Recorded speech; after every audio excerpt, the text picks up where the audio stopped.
My husband, known for his ruthlessness, came up with a unique punishment for my infidelity. It's only now that I realize I'm married to a profoundly wicked man, someone devoid of compassion and forgiveness. I never imagined that the man I shared my life with harbored such deep-seated malevolence. How could someone treat their own wife with such intense hatred?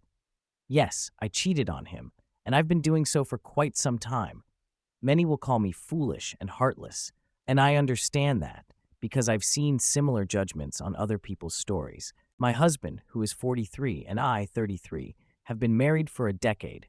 Marrying at 23 wasn't part of my plan, but life took its own course, and settling down became inevitable. I met my husband at 20, during my college years when I had many friends. I come from a family of 5, including an older brother and a stepsister. My father had another child outside his marriage to my mother, resulting in a younger sister from that affair. Despite our financial struggles, my father couldn't restrain himself from having another child, adding to our burdens. It's not that my younger sister is a burden, but the circumstances of her birth were challenging. Back then, my father couldn't even afford our dinners. He worked at a friend's car wash and earned very little. My mother, a high school teacher, took on multiple side jobs to support us. We were just scraping by, and the additional child only made life harder. I got into college thanks to my older brother's efforts. College became my escape from home, where my parents had heated arguments every evening over money or trivial issues. One day in college, I met my husband, who was a technician repairing something on campus. Initially, I paid him no attention. It wasn't until a friend pointed out that he was staring at me that I even noticed him. We laughed it off, as I had no intention of getting involved with a technician. He eventually approached me, confessing his interest. I suppressed a laugh and told him I already had a boyfriend, leaving him standing there. I later recounted the incident to my mother, and we had a good laugh, omitting the fact that he was a technician.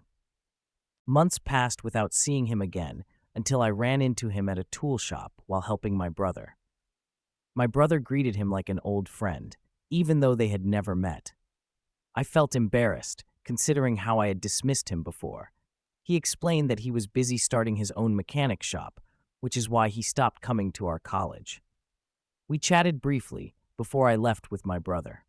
Over time, we kept running into each other, eventually exchanging phone numbers. Our relationship began as a friendship, but he made his romantic intentions clear. However, I wasn't ready for that. Then, my brother informed me that he could no longer support my college education. That night, I cried myself to sleep. The truth was my brother had been embezzling from his employer, and the boss grew suspicious after my brother's sudden purchases. This left my family in debt and struggling. I didn't confide in my husband about our financial troubles out of shame. Yet, he asked me out a few weeks later, and I accepted, driven by financial necessity. He had the means to support himself and occasionally bought me gifts. I don't feel ashamed to admit this because I felt I had no other choice.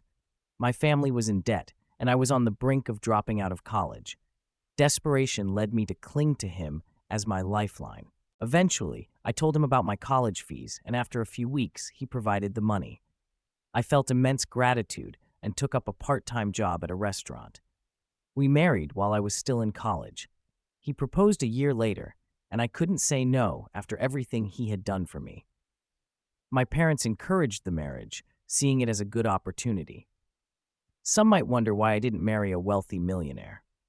But real life isn't a Hollywood movie. Finding a rich man who instantly falls in love with you and marries you isn't that simple. I opted for the secure choice, my husband, who was ready to settle down. After our marriage, I finished college 2 years later. My husband wasn't overly romantic, no flowers or romantic dates. He wasn't that way before marriage, so I didn't expect it. Finding a job, even with a college degree, was tough. I returned to full-time work at the restaurant I had worked at during college. While I didn't love my husband passionately, I cared for him. Our marriage was practical, without intense romantic feelings. 5 years ago, I gave birth to our first child, a baby girl. During that time, I stopped working as my husband insisted on exclusive breastfeeding. I became a stay-at-home mom, and even after our daughter could attend nursery, I chose not to return to work. My husband had no issues with my decision. Occasionally, he sent money to my family. We lived in a rented apartment, but were well fed, a significant improvement from my life before marriage. My first job as an elementary school teacher was a welcome change, allowing me to leave the house. I found it less taxing than my previous restaurant job. Now, let me share my story of infidelity, though I can't disclose the school's name for personal reasons. I developed a crush on a fellow teacher. Despite being married, I agreed to go out with him. He knew I was married but pursued me. We kept our relationship secret, and I know I shouldn't have cheated. I wanted the excitement my marriage lacked. It wasn't a reflection of how my husband treated me, it was a choice I made. I understand the negative labels, but I couldn't resist the temptation.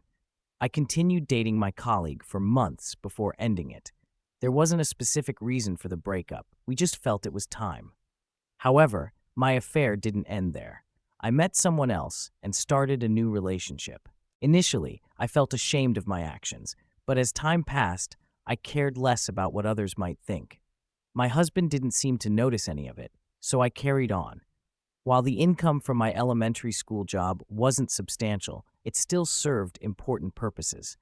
My husband was the primary breadwinner, and I didn't use my earnings for personal expenses. I wasn't ashamed of this because I believed in the traditional role of a man providing for the family. I vowed not to end up like my mother, who sacrificed herself to support my father, only for him to cheat on her. I saved all the money I earned in my bank account. Although I didn't have a specific goal in mind, I simply wanted to afford things like bags that were once out of reach. I had saved money for 4 years and never touched it unless my family needed assistance or I wanted to buy something new. It might sound unbelievable, but it's the truth. My husband managed the household finances with his modest income, and he never complained. I didn't think he had any reason to complain. Perhaps I'm harsh in my judgment, but it's influenced by the trauma I witnessed my mother endure. In a way, I felt like my father, who betrayed my mother even though she provided for him. The only difference is that I didn't become pregnant and bring another child into my husband's home. Did I feel guilty? Yes, a part of me did experience guilt, but that changed when my husband decided to act maliciously. I thought I wouldn't get caught, but somehow he discovered my infidelity. I didn't have any incriminating texts or phone calls, but he still found out.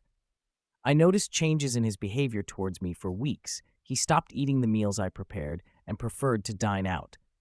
About a week ago, my husband returned home early and asked to use my phone to make a call since his calls weren't being answered. I found it unusual because he had never used my phone before, but I unlocked it and handed it to him. I had no reason to worry because I had no messages or calls suggesting infidelity. I hadn't even saved my partner's number in my phone. I didn't stand there and watch him use it because I didn't want to seem suspicious. I went to the kitchen and pretended to be busy making a salad. He called me when he was done and returned my phone. I had completely forgotten about that incident because nothing appeared suspicious. However, something happened 3 days ago. I received a debit alert for over $10,000, wiping out all the money I had saved over 4 years. At first, I thought I was seeing things, but it was real. My entire savings were gone except for the remaining $200. I felt like I was going crazy and could barely catch my breath. That money represented my life savings. I rushed to my bank to inquire about the transaction. They informed me that there were no signs of suspicious activity and that it was a legitimate withdrawal. I initially thought I had been scammed, but it turned out my husband was the one who withdrew the money from my bank. He obtained my card's PIN from my phone. I can't be the only one who saves passwords in their phone, right? Well, it ended up costing me dearly. I wanted to scream and vent my frustration because I couldn't comprehend what had happened. Everything I had worked hard to save was gone. When my husband returned that day, I wasted no time accusing him of stealing from me. He laughed in my face and revealed that he found out about my affair through a friend of his who worked at my partner's workplace. I used to visit my partner at his workplace because I believed it was a safer option. He had been aware for a long time, but kept it a secret to execute his plan for revenge. He accused me of using him to support my family and myself while I was cheating and saving money. If you're wondering how he found out about the money I saved, let me explain. He figured I must have been saving because I wasn't contributing to the household. My husband was aware of my job's earnings, so he sought revenge. After laughing in my face, he left the house and hasn't returned since. I may have been unfaithful, but my husband's actions were heartless. He stole from me the money I had saved for 4 long years. It represented all I had, yet he took it as retribution for my infidelity. I'm overwhelmed with anger and worry, uncertain about the state of my marriage. Update. It's hard to believe that 2 months have passed since I made this post. Many of you didn't hold back in the comments. Haha. I've been labeled as the ultimate cheating opportunist by some. While many expressed their disgust, there were others who could relate to my desperation. I'm relieved to know I'm not alone. Nobody's perfect, and I'm far from it.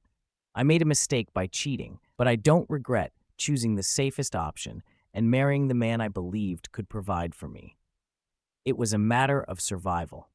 My marriage couldn't endure because honestly, I couldn't look at my husband the same way. He stole from me and I cheated on him. We were beyond repair. I was left with only $200 to survive, completely broke. 3 weeks later, my husband served me with divorce papers and gave me a month to vacate the apartment. My parents were angry with me for ruining the marriage that had provided money, so they weren't willing to take me in. I had to plead with a colleague to let me stay at her place until I received my monthly salary. My child spent weekends with me, but the rest of the week with her father, because I couldn't afford to provide for both of us yet. I'm no longer with my partner, and I'm single, going through a divorce. When you think of a miserable, financially struggling woman, think of me. Haha, I'm still working on getting my life back together. It's a process, but I'll get there. Maybe I need to part ways with my husband to find my own path in life without taking shortcuts. Thank you to everyone who took the time to read my story and share their thoughts. All right, that was a fun story. Now let's move on to another exciting one. Stay tuned and let's dive in. I'm a 27-year-old guy, and my fiancée is a 26-year-old woman, whom I'll refer to as L.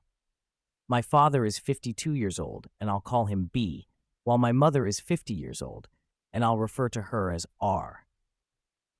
Like many who've experienced something like this, I never thought it would happen to me, but here we are. Elle and I first met during her freshman year of college when we both lived in the same dorm building, which is where we eventually crossed paths. We later discovered that we lived in towns only about 20 minutes apart. So whenever we went home, I'd offer to drive her with me. It wasn't a big inconvenience. After multiple trips and spending time together at school, we started dating. Both of our families are close-knit, so we shared the news with them right away. I had met her family several times while dropping her off, but it was more of a brief introduction and polite exchanges. Both of our families welcomed each other with open arms, and our relationship blossomed. I graduated a year ahead of her and returned home, where I received a good job offer with excellent pay. Whenever I had the chance, I visited her at school, and when she came home, we made sure to spend quality time together. After her graduation, she moved in with me since both of our jobs were in the city near our hometown. Just like me, she was offered a position at the same company she currently works at with a generous salary. After living together for approximately 3 years, I proposed, and we've been planning our wedding since then. Now, let's get to the part you're all here for. In hindsight, I realized that there were many things I overlooked, attributing them to my father's efforts to welcome my ex into our family. For instance, my father frequently called her, and when I was present, they would tell me they were discussing upcoming family events or similar topics. Once, while Ella was in the shower, her phone rang, and I noticed it was my dad calling. I answered, and when he realized it was me, he sounded both upset and surprised. I asked what was going on, and he mentioned he wanted to talk to Elle about my mother's upcoming birthday, which was a week away. After a brief conversation, we ended the call. Even as I type this now, I feel like an idiot for not seeing the signs earlier. The day I found out felt like any other. Elle had Thursdays off, so she prepared breakfast for both of us. When I left for work, she kissed me and wished me a great day. During my drive to work, I realized I had forgotten some paperwork I needed for a 3 p.m. meeting. I brushed it off, deciding I'd go home during lunch to retrieve it. Throughout the day, Elle texted me about ordinary couple stuff, like dinner plans and doing the laundry. It didn't occur to me to let her know I was coming home for lunch, so when the time came, I simply left work and headed home. Upon arriving, I noticed a car that resembled my father's in our parking lot. However, I didn't think much of it and parked before entering our building. When I opened the door, I was greeted by a scene straight out of a cliched movie where a man comes home early and catches his spouse cheating. A trail of clothes, both his and hers, led to my bedroom, and faint moans echoed through my apartment. I stood at the door, utterly shocked. My brain was a mix of rage, sadness, and disgust. But to an observer, it would seem as if I were a statue, unable to move. When I finally snapped out of it, not knowing how much time had passed, I grabbed my phone to record, collected all the clothes scattered on the floor, and threw them into the hallway of the building. Next, I filmed my walk to my bedroom. The door was open, and I stood in the doorway, recording for about a minute before flipping on the lights. They both jumped at the sudden light and looked at me. To my utter shock, it was my father in bed with her. After the initial stun, my father noticed I was recording and began to panic, desperately trying to find something to cover himself while telling me to stop recording. He eventually found a towel and wrapped it around himself before walking toward me. I warned him that if he didn't want to get hurt, he should stop coming closer. He either didn't care or didn't hear me and reached for my phone. I struck him squarely on the jaw, causing his head to bounce off the door, and he slumped to the ground. Elle shrieked, and I aimed the camera at her, asking if she had anything to say to her fiancé. My father woke up after a brief nap, and I informed them that I just needed to pick something up for work, so I'd be heading back. I warned them that if either of them were still there upon my return, I'd send the video to everyone they knew. I ended the recording, looked at my dad, who was still coming to, and told him he was dead to me, no longer my father. I suggested he should go home and talk to Mom, because I'd be discussing this with her very soon. I sat in my car for a while until one of my bosses from work called to ask where I was. I assured her that I was on my way back right now. When I reached her office to hand her the paperwork, I must have looked terrible because she began asking what was wrong. I told her it was nothing and that I'd be okay. She examined me closely, noticing some blood on my collar. Concerned, she rushed to me and exclaimed that I was bleeding. I looked down and explained that it was my father's blood. She appeared confused, so I pulled out my phone and showed her the video. She watched the entire video. While she had met Elle a few times, she had never met my father. She sat in silence for a moment until it finally hit her that my fiancé was cheating on me. Not only was she cheating, but it was with my father. She asked if there was anything she could do and suggested I take some time off. However, I told her I couldn't go back there right now. I just needed a minute and I'd be fine for the meeting. I mentioned having another shirt in my office. The meeting went smoothly, and I put on a smile for everyone, acting like nothing had happened. After the meeting, my boss approached me and asked how I could do that. I simply replied, "I don't know," and headed to my office. Later, when I returned home, I was alone for the first time in a very long while. I definitely need to leave this apartment. I can't live here anymore, and there's no way I'm sleeping in that bed.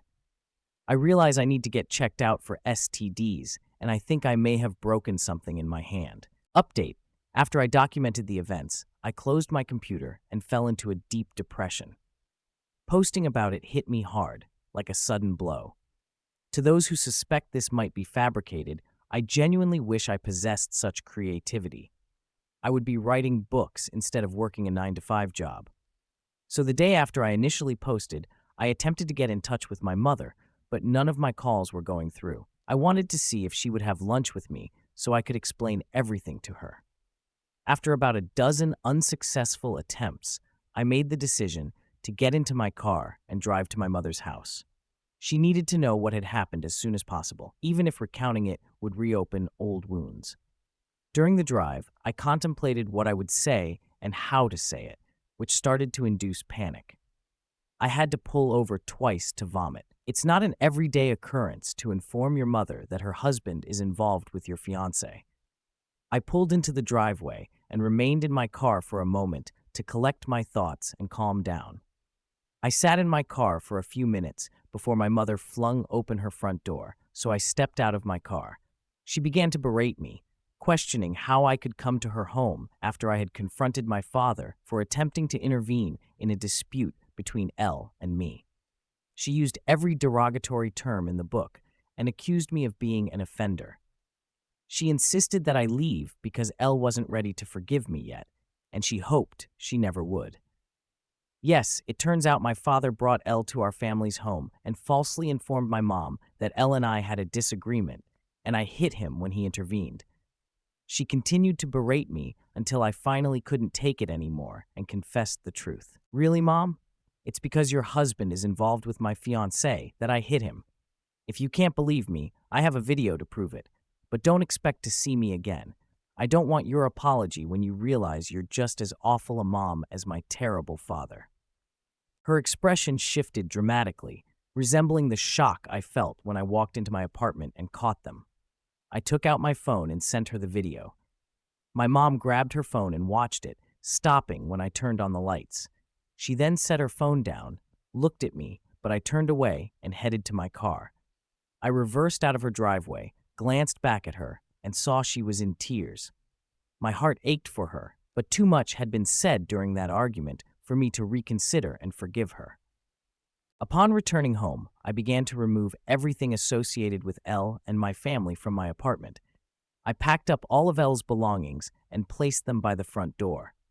Legally, this has been her place of residence, so I can't technically evict her. Her name isn't on the lease, and she tends to avoid confrontation. If she returns, other than to retrieve her things, there's bound to be plenty of conflict. I boxed up anything related to my parents and placed it in storage. As I mentioned in my initial post, we were a very close-knit family, but I've never hesitated to cut out toxic individuals from my life. I messaged Elle's parents, called off the engagement, and informed them about her infidelity. I expressed gratitude for their support and kindness toward me. Our relationship was still developing, and this revelation added more pain to the mix. I concluded by requesting that they collect all of her belongings. I haven't received a response from them yet, but I hope they come to retrieve her things so Elle has no reason to return here. Update: after my last post, I decided to start taking care of everything that needed attention, such as getting tested, finding a therapist, moving, and of course, getting a new bed. I began by calling my doctor's office and informed them that I needed to get tested and requested a referral to a therapist. I had my first therapy appointment 2 weeks ago, and we decided to continue meeting once a week. I also underwent testing last week, but I'll have to wait another week or so for the results, so please keep your fingers crossed for me. I reached out to a friend who is a real estate agent, and he sent me numerous property listings. I ultimately chose a refurbished cabin on the outskirts of my city, and I finished moving just 2 days ago. After settling in, I called Elle's parents to inform them that I had moved out and that Elle had yet to retrieve her belongings. I also mentioned that the landlord would start showing the apartment in a few days, so they needed to collect her things before it was too late. That message seemed to motivate them, as the following day, my former landlord texted me, thanking me for emptying the apartment. Currently, no one knows my new address except for the friend who helped me secure this place, so I'm confident that neither Elle nor my parents will drop by unexpectedly. The only downside to this new place is that I've traded a 10-minute walk to work for a 45-minute drive. My phone has been inundated with texts and calls from Elle, my parents, and some of my friends. But I have no interest in speaking to anyone except my therapist. At work, I've become somewhat of a recluse. I go in, complete my tasks, and leave. On the rare occasion that I have to interact with someone, I put on a fake smile and pretend that everything is okay. My boss, mentioned in my previous post, has been trying to check in on me more frequently, but I don't share much with her either. I simply express my appreciation and reassure her that I'll be okay.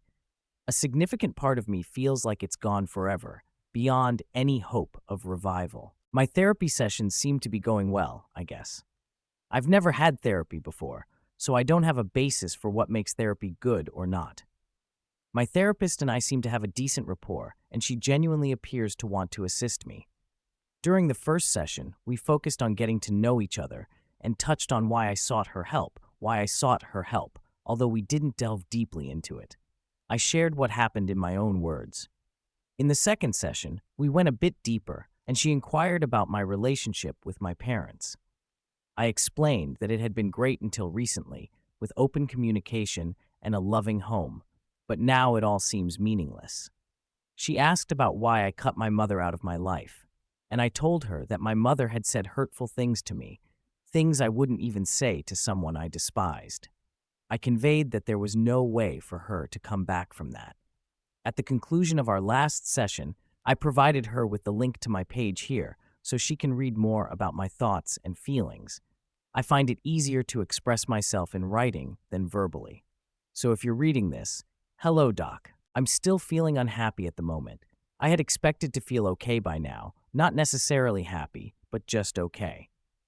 I recognize that some of this is my own fault for not keeping in touch with my friends, but the thought of responding to them is exhausting.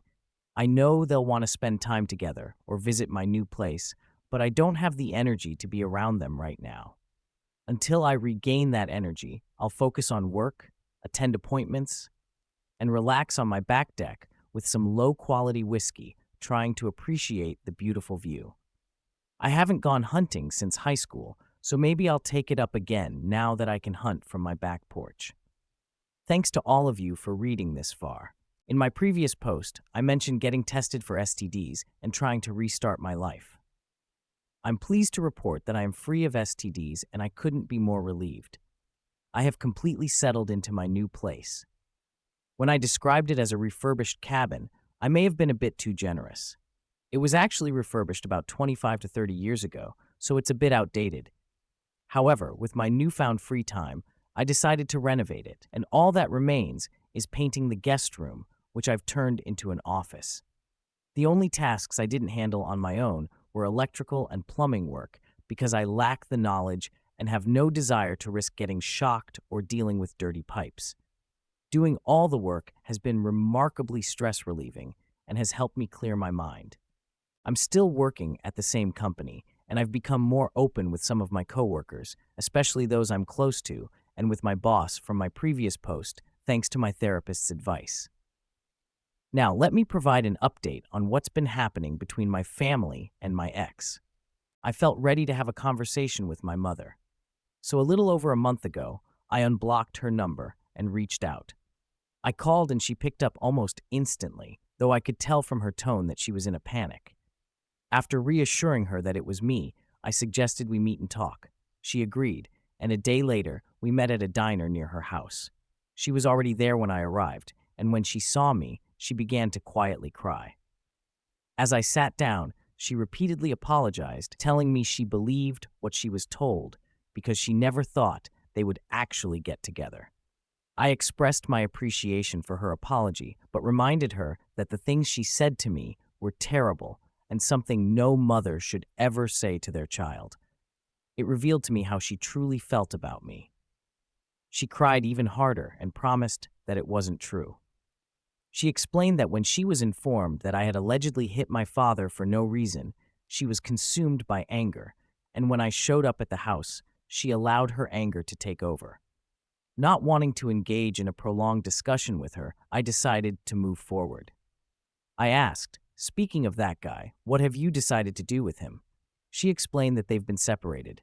She kicked him out since the day after I sent her the video, and she immediately sought legal advice. Then we shifted our conversation to my ex. She mentioned that when I distanced myself, she went back into the house and threw them both out because she was too disgusted to look at them. We talked for about an hour in total. Before I left, I expressed how I had been going through a dark period in my life. And because of the hurtful things she had said to me, I felt like I didn't have my mother when I needed her. Because of that, I wasn't sure if I could have her in my life. I did mention that I was willing to work on our relationship, but it would be at my own pace. However, before I could leave, she stopped me and said she had something important to tell me. I sat back down, and she shared that Elle is pregnant. Apparently, Elle had come to the house and informed my mom. She wasn't sure if the child is mine or my father's, and Elle wanted to know if I had been in touch so she could inform me. Clearly, I hadn't been in contact, so my mom sent her away. That's the update for now. I have a lot on my mind, and I'm not sure how to navigate my emotions or what to do next. Thank you for reading, and I apologize for going on and on.